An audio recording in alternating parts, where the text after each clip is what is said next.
Is anger the worst symptom of your teen's anxiety? If it is, then you need to watch this video, right?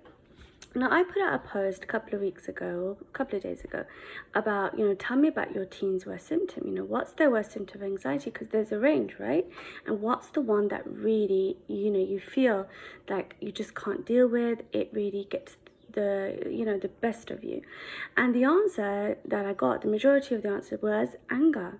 Your teen storms off, they get very cross, they say words that they don't mean, maybe they punch walls or something, or they can just be really mean and not show their best side that that they have, but they're not showing it to you, right?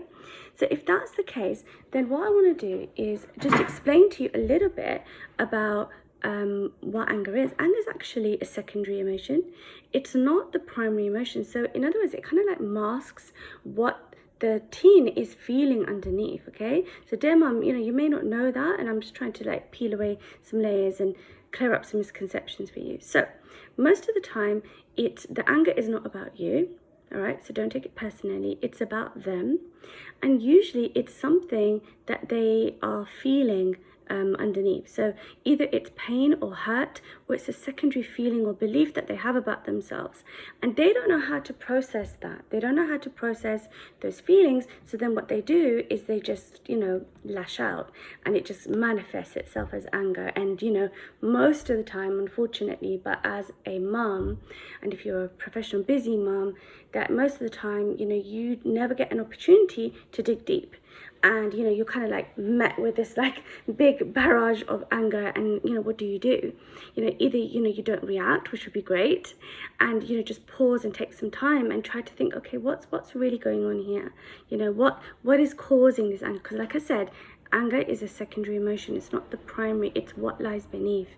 It's usually masking pain or hurt that your teen is feeling. So I've got to, let me just scroll this down. I've got some possible solutions for you guys, right? So the number one, and of course you can do this in any order, but number one tip is try to start a conversation. Have a conversation with that teen and ask and pause and say, what, so-and-so, Zach, Sarah, what's causing the pain? What's going on? Has someone or something, have they hurt you? And let's talk about it. Now, that's a great opener. What's going on? What's causing your pain? You sound like you're in pain. You sound like you're hurting. Let's talk about it. But then that's kind of the easy part. The second stage to that is you need to be ready and open to hear things that you may not want to hear. All right? Maybe it's when you say, oh, look, just leave me alone now. I need some space. I don't want you in the house.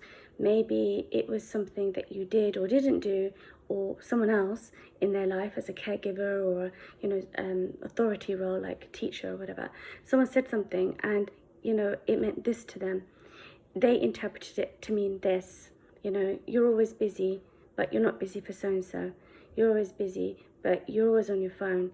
But when I ask and I want to sit and talk to you, you're not ready to listen to me or talk to me. I don't know. It could be any of those things, right? And just be ready to hear things that you may not like. Okay, so that's what I was going to say. Refrain from problem solving. I know you want to do that. You want to just problem solve. That's what we do as parents. That's what we do. I used to be like as a teacher. I want to try and problem solve. Give them a solution, because that's, that's kind of who we are. That's our identity, to help them, nurture them, support and respect them. Fine, but refrain from problem solving. All I want you to do is just lean in, eye contact, and listen. Just listen to them, listen to what they've got to say, and hear them out, Whether it's true, false, good, bad, it doesn't really matter, all right? Whether you feel like they've got it all wrong, just let them have their say. They need to say it. They need to say it, they need to have their piece, all right? Okay. So if you've done number one, brilliant. Try number two. Number two is encourage them to journal or to speak about what their life would look like if they were not hurting and they were not in pain. All right? What would their life look like? What would it be like? And, just to backtrack a little bit, journaling, some people like it. They're great at it. Some people draw it out. Some people speak it out. Some people dance it out, whatever it is. But there's a way of releasing that tension and those feelings from their body, right? Now, the second part to that is really interesting because it kind of lends to, vision boarding. And kind of work that I do if you join my 90-day program, and we'll do some coaching and vision boarding then. But going back to this, what would their life look like if they were not hurting and they were not in pain? Now, they may resist this because they see their world through the lens of anxiety, and they feel like it's always going to be like this. It's not going to change, so what's the point of even dreaming? But the thing is, as a young person, we all dreamt, and it's good for us. It's healthy to feel like, yeah, and it gives you hope. It's great. It connects you to your future self, and we know that it's going to, separate them from depression. It's going to put like a barrier between them and feeling depressed. So it's great if they can do that, right? So I want you to, let them see what it looks like. Now, to help them along that journey, why not give them some visuals? Give them some visuals, and that will help them focus on it a little bit easier. Yeah, they'll start to think, oh my God, yeah, I could travel that place. I could do that. I could have that kind of job. I could wear those kind of clothes, etc., etc. Now, another step that you may want to do is research celebrities or public figures or sports personnel, whoever your kid is into, if they're into art or graffiti artists or whatever it is, who have also suffered anxiety, depression, or had a tough childhood, right? And now they've made a success of themselves. So research that. Who would your kid look up to? Who would they feel like, oh, I didn't know so-and-so had a tough childhood, or I didn't know they suffered from anxiety. Let me give you some examples. And, these might not relate to your kid, and you can find out, you know who they're into. So like Reese Witherspoon and Adele, the singer, they both overcame anxiety, and they actually used hypnotherapy to overcome it.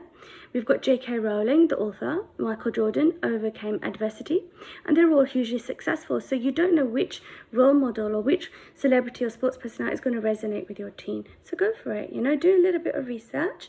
And, when they like roll their eyes, they're like, Mom, it's not going to change. That's, what's the point of me even doing this? Trying to think of what my life would look like, if I wasn't in pain or if I didn't have anxiety. It's like, well, it worked for so-and-so. You could have it too, right? It gives you a bit of strength. Okay, here we go. I know this is getting long, this video, but I've got some tips and I want to share them. So the third or fourth one I've got is, right, what steps do you need to do or take to help you live that life that you've just described? So what needs to change for you to be able to be this person who has an amazing job, who wears those clothes, who has the confidence, to put their hand up in a classroom, who has the confidence to contribute their opinion and, know that it matters and they feel worthy in themselves. What needs to change for them to become that person from where they are right now? And, they may need some space. Ice cream van. They may need some space. They may need healthy boundaries. And if your teen is not in a talking mood, then allow them some space to process the day. Your teen has been holding it up together. Basically, this is something that I always tell mums that I work with, is that during the day, they've had to hold it together, hold their anxiety, not feel that feeling of anxiety and let it out. They've tried to keep composure, try to save face in lessons, with teachers and their friends.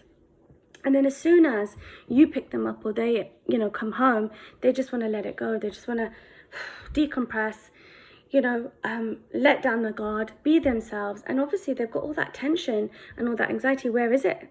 If they're holding it down the whole day, where is it? It's in their body, isn't it? It's in their head, it's in their stomach, it's in their body, and they may feel pain, like in their calves and things like that. So give them some time to process it and to let it out. Don't have a heavy conversation.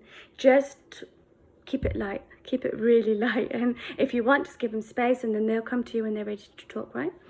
Okay, so that's that. And then, yeah, lastly, tip number 5. So you've had 4 so far. Tip number 5. What can I do as your mum? Ask them this. What can I do as your mum to help you make those changes, right? Sometimes we feel as mums that we feel like, well, I shouldn't really do X, Y, and Z for them. Like take, if they're struggling with anxiety and etc., and you want them to get a summer job, it's like, oh, I shouldn't really help them get a job, or they're struggling to meet their deadlines, I should really let them get on with it themselves. How else are they going to cope with that? And I hear you, I get it. You want your teen to be independent, to have confidence, to be able to run with their lives. At the end of the day, this is the end goal. So I understand. However, I would invite you to realize this, that remember, your teen is not just a teenager who's trying to, deal with hormones and peer pressure and all the usual stuff that we have to deal with when we were teens. Remember that? But they also are an anxious teen. They may have OCD, they may have depression. They have to deal with that anxiety day in, day out. And they know it. And just to get themselves out of bed, just to turn up at school, it's a big deal. Just to have the right equipment, to have packed it, to, you know, keep it together in the lesson and not to be excused, you know, because I did deal with a teenager who had to be excused for 15 minutes every lesson. That's a lot of time. 15 minutes. Yeah, it's a lot of time. So just remember that. Give them some space. If you can help them apply for a certain course, the next step, and maybe they finished high school and they need to go for college. If you want to help them a little bit with editing a CV, you know, do it with them. Get them to help, show them that they're not on their own so they don't have to feel overwhelmed, because remember, it's just easier for them to stay in their room then and not to make applications and not push themselves forward for debate society, for sports, for whatever it is. So just try to support them, meet them halfway, try and do it with them, and then leave it alone. So once they've got their CV, once they've done such and such, or once they've got the research ready for their assignment, then sort of step away and then just sort of, you know, come in now and again and say, oh, how's it going? Have you written the introduction? Okay, that's great. You know, break it down for them. And really, you know, as teachers, you know, would be great if they could do that. But obviously we know they've got many kids in the classroom. So being an ex-teacher, I know how that is. The last thing I was going to say is, you know, network with your community, your own community, wherever you are globally. I know this is a global village, to give your teen opportunities. So if you know somebody who works on a farm and your kid is an outdoorsy kid, you know, get them to go there on the farm. If they're into gardening, give them a couple of, you know, network with people who are into gardening for young people. If it's something more, you know, office, more corporate, more, you know, retail, whatever, network in the community to help them along that ladder. I mean, that's the goal, isn't it? Is to try and get them to be independent. Don't feel guilty about helping them, but don't do it for them. Just work alongside them and then step back a little bit. And remember, don't do it with anger, okay? You mustn't do it with anger. Make sure you spend time with them, helping them with X, Y, and Z, their assignments, etc., CVs or whatever it is, applying for opportunities. Make sure you do it when you've got good energy, all right? Which I know is easier said than done, but that way you'll get success, all right? So those are my 5 tips for helping your teen overcome anger. I'm going to put up a probably written copy post soon, and then you can sort of go back to it. Obviously you have this video on my Facebook group as well. You can go back to it. And I just want to quickly touch on my 90-day program. Because I've got this 90-day program which I'm working with a bunch of teens and I'm helping them work through many issues. It's 90 days of full support where they get, the end result is fearless confidence, because that is the opposite of anxiety, right? So I want to help them. I'm going to hold their hand through 90 days. The first 30 days we'll deal with, you know, the root cause of their anxiety, get them to rewire that, get them to understand it, give them strategies to overcome any anxiety that comes up in different situations, whether it's a social, because it's summer now, maybe they've got family barbecues or just with friends, whatever it is, whether it's, you know, applying for jobs, whether it's going for internships, interviews, whatever it is to give them that confidence, because they have to face that, and you obviously as their mum, you want to support them as best as possible. I'm going to rewrite their inner self-talk, so they're always talking to them. We all talk to ourselves every single day. Oh God, you're so this, you're so that. Oh, I can't believe you said that. How did you mess up this video if I was talking to myself? But it's to rewire that inner thought, your subconscious, to believe in you, to say positive things, amazing things, fantastic things, because you know what? That's who you are. You are great. You are an amazing. Your kid is an amazing kid, right? Come on. Mums, you'd be shouting it from the rooftops. Your kid is an amazing kid. And, you know, you want the world to know that. You want your teen to know that. So join the 90-day program so that they believe it themselves.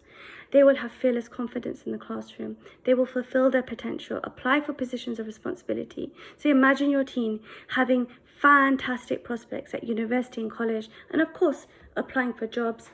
Imagine no limit on the potential of your teen. Now, doesn't that sound amazing? So if you're in for that, give me a DM and we'll talk strategy. We'll talk, you know, how we can help each other and move your teen forward. Fearless confidence is waiting for them. Take care. See you soon.